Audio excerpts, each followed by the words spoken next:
Welcome, everybody, to another episode of the Ride Home Rants podcast. This is, as always, your host, Mike Bono.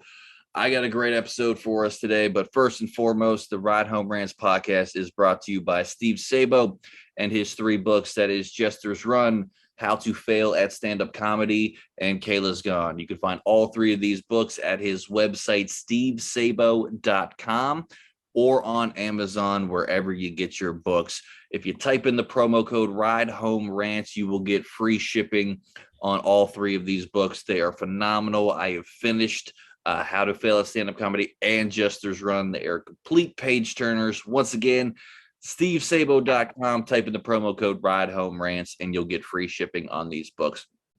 Also, it is brought to you by my own personal merch line. That is the Stupid Should Hurt merch line. You can catch all of that. The description for the link is in the bio down here in the show notes. I got hats, t-shirts. I got a 4th of July line. I got holiday lines. I got coffee mugs. You name it, I got it there.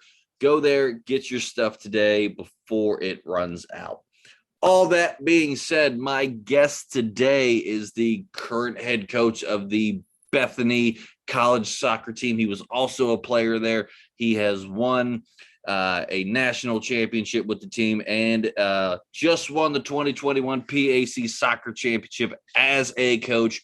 Frankie Taal joins the show. Frankie, thanks for coming on, man. Thank you for having me. It's a pleasure, quite a pleasure.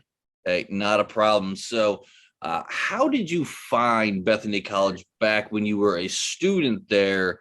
Because you're not originally from the U.S., if I'm not mistaken. Yes, that's correct. I'm from the Gambia, West Africa. Okay, so how did you find Bethany? Well, I attended a community college in Troy, New York. The name of the college is Hudson Valley Community College. Played there for 2 years. I had a very successive run while I was there under Coach Rogan. Hello, Coach. Thank you for everything, Coach Rogan. And all my teammates at Hudson Valley, thank you for all your support. Part of my success has a lot to do with Hudson Valley, the coaches and the players, because that's where it all started in the US. But anyway, after I graduated from Hudson Valley, I went to a NAIA school in Jackson, Tennessee, by the name of Lambert University, which is in the town of Jackson, Tennessee. I was there for a year. Unfortunately, or fortunately, I was not eligible to play due to not having the required amount of credits upon transferring. So while I was there, my brother Taal, two of my childhood friends, Siladi Jawara and Male Sala, who was our goalkeeper in '94, Taal also played in the '94 team, were currently attending Bethany. Okay. My brother was always pressuring me to join him at Bethany. It so happened that the winter of 1991, Taal and I went to visit our late belated dad, may his soul rest in peace. We went to visit him in the Ivory Coast. At the time, he was working for the African Development Bank in Cote d'Ivoire. So not knowing that Al had already cornered my dad to convince me to join Al at Bethany. So, and then, then obviously JC contacted me, and Male Sala, Siladi Jawara, and all the Gambians that were at Bethany at the time just kept convincing me, and it was just an easy recruit for John Cunningham. So I just decided to leave Lambert and come to Bethany. Okay, yeah, that's a great journey from where you were to. Yeah, so I came to the States. I moved to New York City, Manhattan. Went to school in Albany and Troy, New York, outside of Albany, the state capital. From there to Jackson, Tennessee, then to Bethany, West Virginia. Well, quite a journey, man, Coach. Absolutely. So you're in there. You're at Bethany. It's the I guess almost mid to early '90s, and your team wins the national championship for Bethany. Yes. What was that experience like, winning a national championship? And especially now, your brothers were on the team too as well. So what was my brother was on the team, yes. And there were 4 other Gambians on the team, 3 other Gambians, including my brother. Yeah, it was it was quite an experience. It's hard to explain. You know, when you win a national championship, it has to explain because you have to experience it to feel. You know, we watch the World Series, we watch the Super Bowl, and those our teams win and celebrate. But it's without you being the one accomplishing it, it's difficult to really comprehend from the outside. It's one of my greatest soccer moments, obviously, without a doubt. I've had a lot of success playing club football in the Gambia, in the local leagues, etc. But that was definitely the icing on the cake. Oh, At man. the time. Yeah, I would say So, a national championship. I could only imagine and yes, dream about winning a national championship. I've yes, won a couple conference championships and stuff yes. like that for swimming, you know, districts, regionals. Right. You know, I've won that, and that's a great experience to feel that as an athlete, especially in such an individualized sport like Sure. swimming is. But Right, you know, right. I've also played football with American football for you, you know, and you know, my teams have, you know, even just making the playoffs after my teams hadn't made it for 4 years and finally making the playoffs. And I know what that experience was like, how that excitement that took over. But Yeah. a national championship, Yeah, that it is. that's got to be a whole nother level. Yeah. Yeah. So after the national championship, you graduate, Bethany, and then you begin your coaching career too, as well. Soon after you graduated. Yes, soon after I graduated, I actually I still had a year of school left after the national championship. Okay. So I ended up you know, being a student assistant. So what was quite interesting, which I think that actually helped me. I believe it really helped me in my coaching career. I went from playing to actually coaching and giving instructions to the players that I played with. And it was not a very difficult transition because when I played, I was a very well respected member of the team by all my teammates. I was treated with a lot of respect, and because I treat everybody with a lot of respect. So it wasn't difficult. It wasn't a very difficult transition to just go from coaching, from playing, hanging out, partying with those guys to now telling them, hey, you gotta run, you gotta do this and that, or else you won't play. But that was probably also one of the highlights of my career, because I like I said, I coached Star Sanyang, the late Eric Noel, may his soul rest in peace. Pat Ritchie, I mean, some Dowd and Jai. These are some big time players that I played with. That the next year around, I'm giving them instructions on the practice field and on the game field. Yeah. So I mean, as someone who's dabbled a little bit into coaching and that with swimming and everything like that, I mean, I never made it to the likes of a head coach or anything like that. Kind of just dipped my toe into it, and I know what it's like when you're a former athlete at that sport, being a coach and trying to balance the difference from your playing days to now coaching. Did you have any of those real struggles of wanting to get back out onto the field instead of being on the sidelines giving the instructions when you became the assistant? Was that ever a part of it? Because I know for me that happened to me. I always wanted to get back into the water, but had an injury that prevented me from doing that. So, you know. Actually, it's interesting. I actually wanted to get back on the field, and I did, because I was actually better. I became a better player after coaching for a month because I could see everything from the outside. So whenever, a lot of times when we played, I would jump in to be the neutral guy in practice. And the guys loved it because, you know, you had a younger coach that just played with them that was still competitive. And that was quite an experience too. So it gave me an opportunity to continue to play, because I love playing football. I still play football at the age of 55. I may sound that I'm bragging, but I still play with my team. I play with 18 to 22, 24-year-olds. But that started out in 96, I believe it was in 96, when I was like kind of really one of the key assistant coaches on the team. I stepped on the field a lot, which was fun. Yeah, I mean, it sounds like a lot of fun. So how many years were you an assistant at Bethany before you eventually left to go coach somewhere else? And where did you I left because while I was at Bethany as an assistant, I was also doing housing. So I worked under the dean's office, etc. I left Bethany in 2003, 2004. Okay. So I was with the men's team for a number of years, and then I took over the women's team for a year. Okay. And then the following year, I went to North Carolina Wesleyan as an assistant coach. Okay. So that was 2000 and I want to say 2003, 2004. Yes. okay. Now, when you were still at Bethany, was there a big difference that you've noticed with the men's team versus the women's team, and just your coaching style and how you had to coach the players? Between the men's and the women's? Yes. You mean coaching? It was definitely how you had to coach. Yeah. Yeah, it was definitely different. I mean, coaching women is different. I mean, it's it wasn't very difficult for me because of my approach to towards life in general. But I think the biggest challenge was the talent level. Obviously, I came from coaching a very talented team to coaching a team that was not as talented.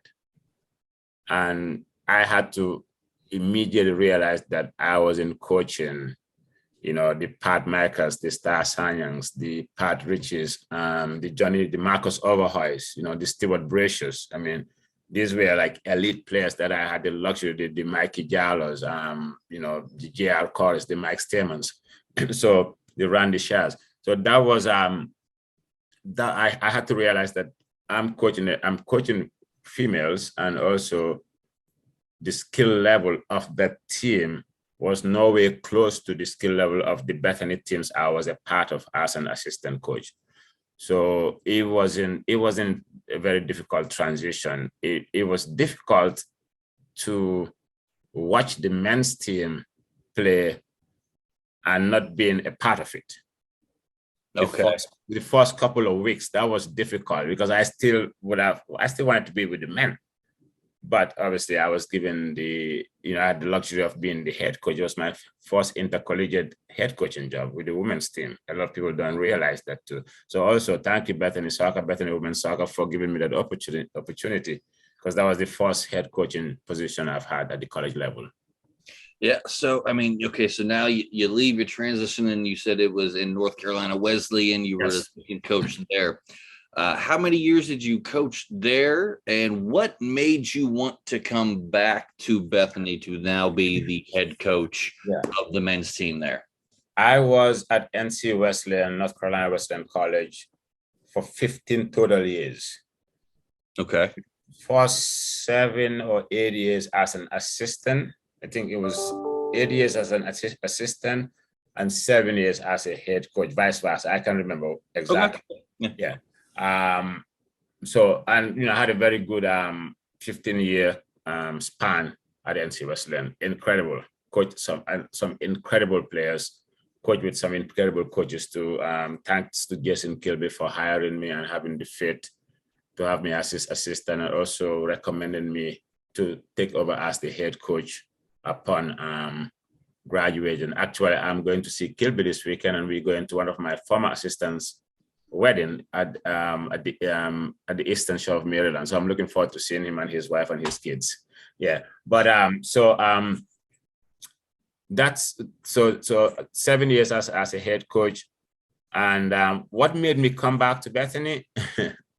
Well, John Cunningham, who was my coach, who's like my mentor, is like a father to me, is everything to me. Thank you, JC, for everything. He was driving home from a vacation in Florida with his wife, his son, Brian Cunningham, and Brian's wife, Penny. And they had just learned that Sean Regan, who was the current coach at the time, had taken the head coaching position at West Liberty State, right around the corner. Yeah. So JC called me, or I don't know if I called to say hi, or JC, they called and put me on the speaker, and both him and Brian said to me, hey, Sean left. The job is open. You should come back. I said, come on, Jesse, I don't want to move back to West Virginia. It's too cold. I'm in North Carolina. I live 2 hours from the beach, 2 hours and change from the beach. I just bought a house and had a good program. I was doing very well there. I had absolutely no reason to move anywhere. But and then when I said that I don't want to move to West Virginia, it's too cold, they said, come on, Frankie, we're serious. So, the conversation continued. We elaborated on other things, and I think the following day, JC calls me again. He said, you got to apply for that job. You really have to. And he convinced me, and I thought about it, and I decided to apply for the job. And fortunately, I came from an interview and I was hired. But the main reason the 2 reasons I came back to Bethany. One was I personally felt that I could save the program. Not that the program was doing terrible. Causey came, took over after John Cunningham and then Sean. They did their best. They did whatever they could have done to be successful. Okay. Having seen what they've done, what they've accomplished, I felt that I could come and kind of bring the program back at least close to what it used to be, because it's difficult to get us back to because we were a premier program when I played, and the subsequent years that I coached. So I just felt that with my recruiting connections, my recruiting abilities, and I don't think I'm the best coach in the world. I'm not saying I'm a great coach, but I think I'm a good coach. And with my tactical knowledge and my understanding of the game and my recruiting connections, I felt that I could come back to Bethany and change the program. And I told people, I'm not bragging, I told people, a lot of people doubted me, said, why are you taking that job? Why are you going back to Bethany? You can't be successful there. And I told pretty much almost most of the close people I have that give me 2 or 3 years.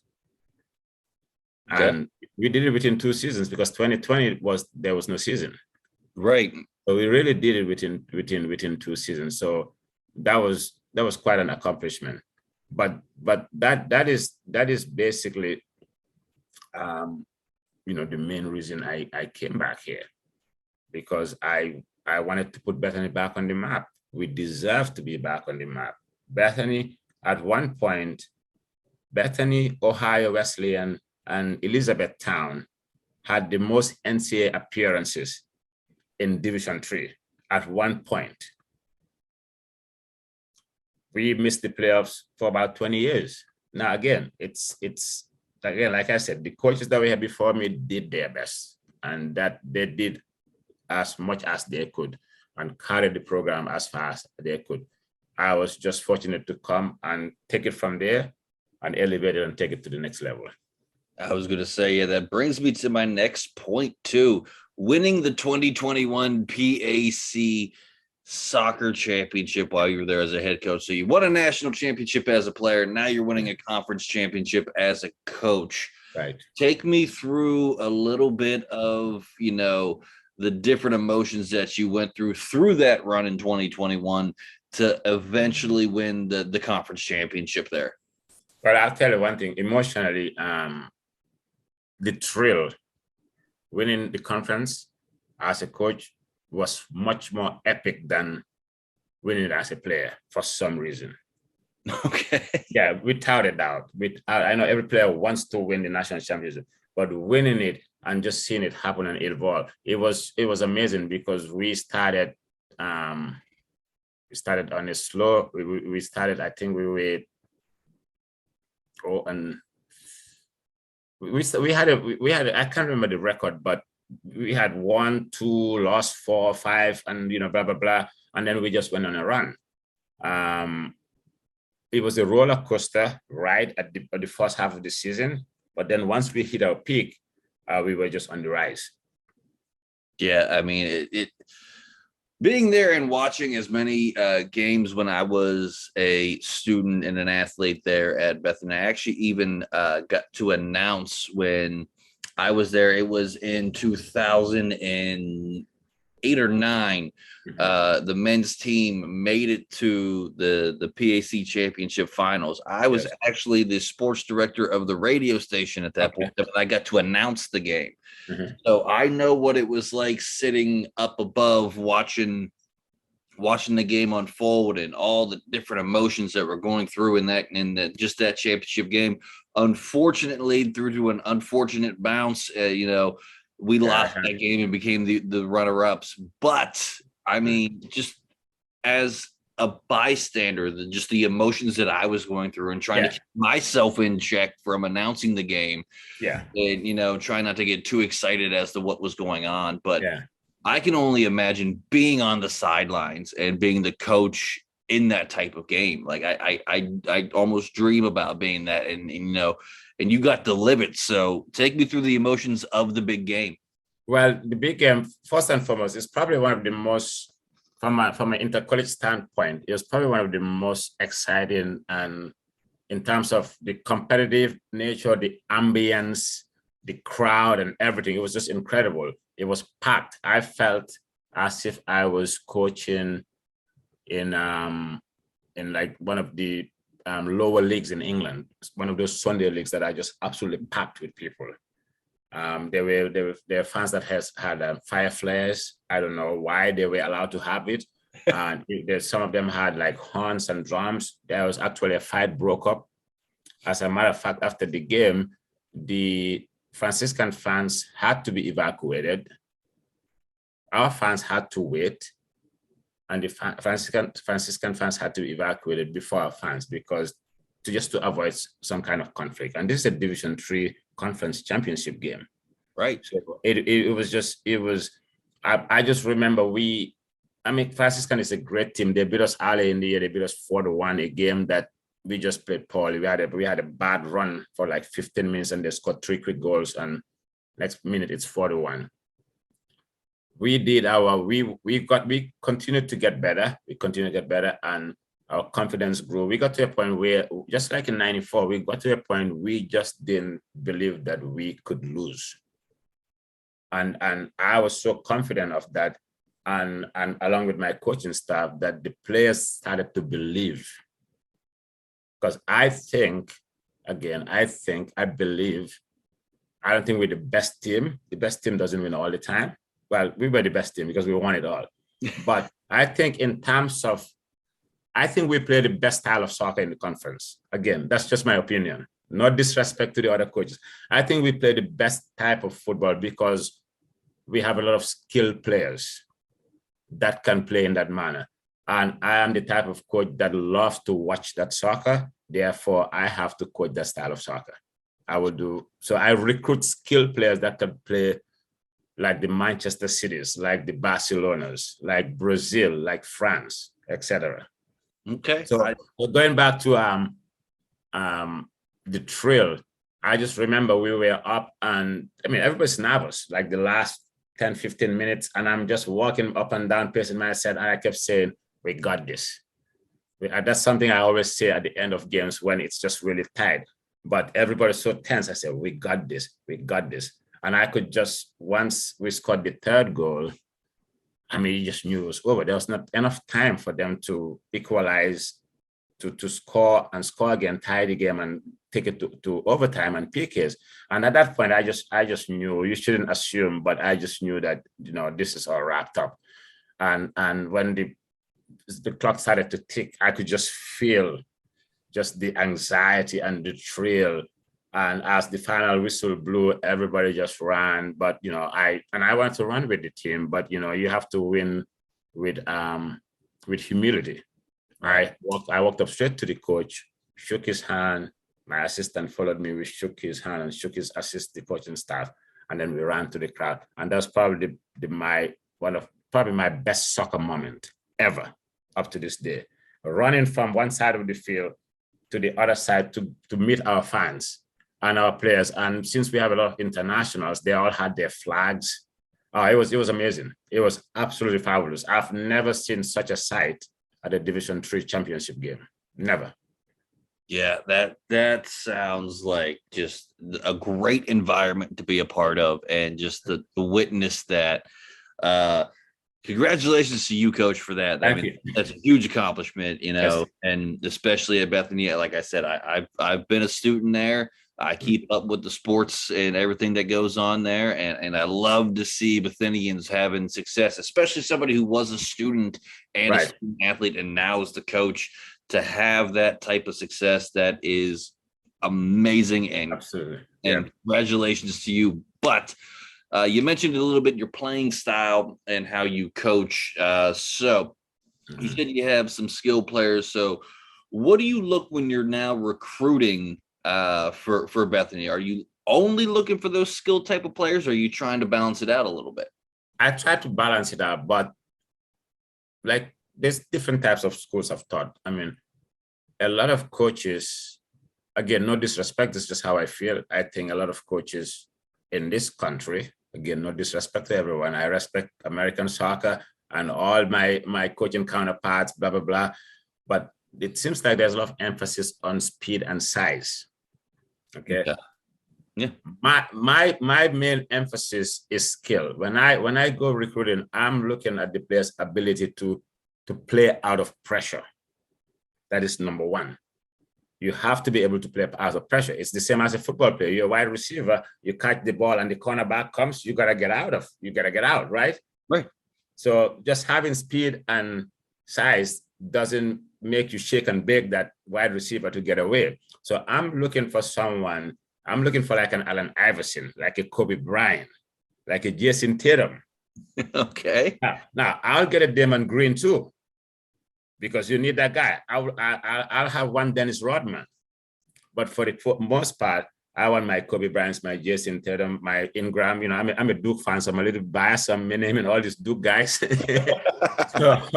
so I'm looking at your ability to play out of pressure, one, and secondly, your ability to read the game. Because once you play out of pressure, you have to read the game to see what the next step. Should I continue to dribble, make a pass, etc.? And also, if you're a two-way player, are you just going to attack, do some wonderful things, and upon losing the ball, just stick around and not defend? So those are the three, ability to play out of pressure, your ability to read the game, and also are you a two-way player? Because I was a defender, I was a center back, and I believe that as much as you attack, you need players to understand that upon losing the ball, we have to get back and maintain our team shape and defend. If it means running diagonally across the field, 40, 50 yards, you got to do it. So that's basically my coaching philosophy. That's, that's a great mentality to have there, Coach, because I mean the old adage is defense wins championships. Yes, exactly, you can't stop them from scoring, you're not going to win a lot of games. So having those two ways, and that to add to that coaching philosophy mentality comes from me. I've been watching the World Cup since 1978. I'm 55 years old. Okay, so that comes from being a child watching Argentina, watching Brazil, watching back then when it was West Germany in the World Cup. Okay. Watching teams like Liverpool when I was young, teams like Bordeaux. These are teams these kids would not know. Bordeaux, PSG wasn't even in the picture then as much. Watching teams like and then recently, obviously Barcelona, Manchester City, etc. And I'm a big fan of Pep Guardiola. Some people say I'm a Pep Guardiola wannabe. Well, you know what? That's fine. I think he's the greatest club coach ever. I know people are going to chastise me for that, but that's what I believe in. And he has revolutionized soccer, and he believes in possessions football. And that's how I train my teams to play. All right. That's great. So we're into the spring practices. How did those go for your team this year? And how do you think that's going to translate into the fall? And how do you think your season is going to go this year, Coach? Spring practice went well. First and foremost, I would really like to see the Division III spring season transform. The season is not long enough. We only allowed 2 play dates, whereas Division 1 and Division 2 has 6 play dates. So I would really like to see that the 2 play dates be increased to 4. But having said so, spring went well. We started conditioning, weightlifting, fitness, and agility walk at the beginning of February. That went on for about 4 weeks till around the first week of March. And then we went into soccer-specific training. We train 4 times a week, at times 3 times a week, because the spring season, as you know, it's a non-traditional season for us. We played 2 games, played against West Liberty and WNJ at a tournament at WNJ, and we beat both teams 1-0, I believe, and ended up winning the tournament, which was, I mean, it's the spring, but it's, you play against one of your rivals and a very strong Division 2 school, and I know it's the spring, but it's the spring for everyone, right? Right. So it was a very relevant victory between those 2 teams. We were able to try some of the players that didn't play as much in the fall. I also brought in 6 players in the spring, and we were able to, just not look at them at the practice grounds, but also against good opponents. Right. And 3 out of those guys will make an impact next season. I'm super excited. 3 out of the 6 that came in the spring will make an impact in the fall. So, and we only losing 1 guy. We only losing 1 starter. So we should have a good season. If we don't have a decent season, I should probably be fired. but I'm excited. The spring went well, and it really kind of gave us a sense of where we are, what we need, and what we need to improve on. Absolutely. So I'm going to be watching you guys this year, Coach, and seeing if we can't get you to repeat as a conference championships. It sounds like you guys have the pedigree to do it. You're only losing 1 starter. You got those 3 extra guys that can make an impact that you came from the spring. I'm really looking forward to it. I'm going to be watching you pretty close, Coach. And I'm going to be keeping an eye. And we also have about another 10 coming in. Okay. And not that I'm bragging, out of those that are 10, 5 of them are very, very good players. So there may be 3 starters that would lose their starting positions, which is good. So we have a very good problem ahead of us. Yeah, I'm looking forward for the challenge. Yeah. It sounds like you've built a great program there, Coach. Trying to. And you know what? I'm excited to see where you can take this. But I do got to get this segment in. We both know the wonderful manager of the podcast, Johnny Fitty Falcone. Yes, Johnny. If we don't get this segment in, he'll probably give me a little bit of slack for it. But it is the Fast Fitty 5 random questions from the wonderful manager, Johnny Fitty Falcone. And Coach, I mean, these really don't have much to do with what we've been talking about the whole time. A fun way to end the show. Oh, I love it. I'm looking forward to it. These are kind of rapid fire, but you can elaborate if you need to. So if you're ready, Coach, let's get rolling. I'm ready. All right. Question number 1. Is Taco Bell or Chipotle better? Chipotle, no doubt. That was close. Easy one to start you out with, Coach. I'm going to let you know that right now. All right, question number 2. If you had to choose to live in any other state but West Virginia, which state would you pick? You know what? North Carolina. I love North Carolina. I used to say Florida, but I lived in North Carolina 15 years. I absolutely love living in North Carolina. All right. That doesn't mean these Tar Heels fans, just because I said I love North Carolina, I'm not a Tar Heel fan. I'm a Dookie. All right. Question number 3. Are pencils or pens better to write with? Wow. This may be one of the hardest questions I've ever had to answer in my life. I would say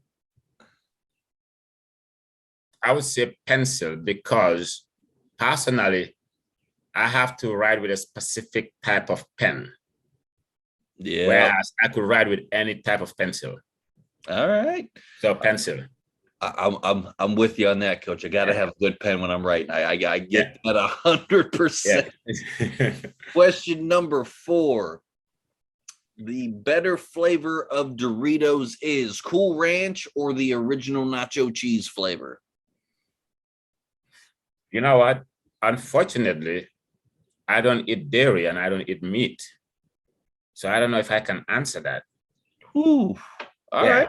Yeah, I haven't eaten meat or dairy in 25 years. All right. Well, we'll leave that as a draw for those for the unless if you can make up another one. That's okay. No, we'll see here. Question number 5. What is harder to accomplish in team sport? Winning the World Cup or winning the Super Bowl?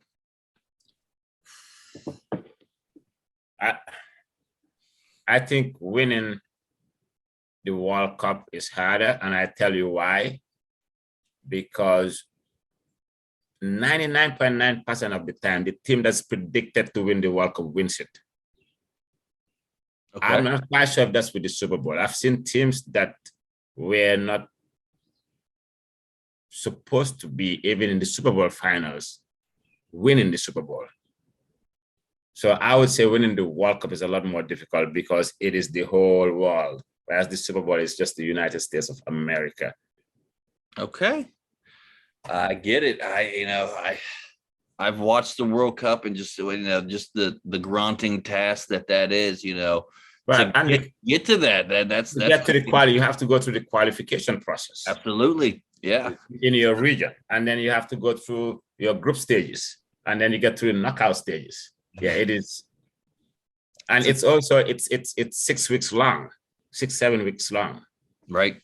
So imagine preparing to win something that's competed by every nation in the world in 6 or 7 weeks versus. That's a tall task. It is a tall task. Yes, yes. All right. Like I said, we are running down near the end of the episode, Coach. I give every guest this opportunity. So anything you want to get out there, whether that's for recruits, why Bethany, or even if it's just a good message you want to give out there, I'm going to give you about a minute. The floor is yours. I would like to obviously thank you so much, and thanks to Johnny for allowing me to share my experience here at Bethany with my team and the success we've had lately. But I would like to promote the Bethany soccer camps.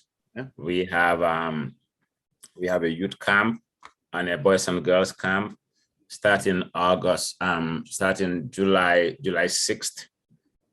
So I'm going through July 20th. So we have a boys camp and a high school boys, high school girls, and a youth camp.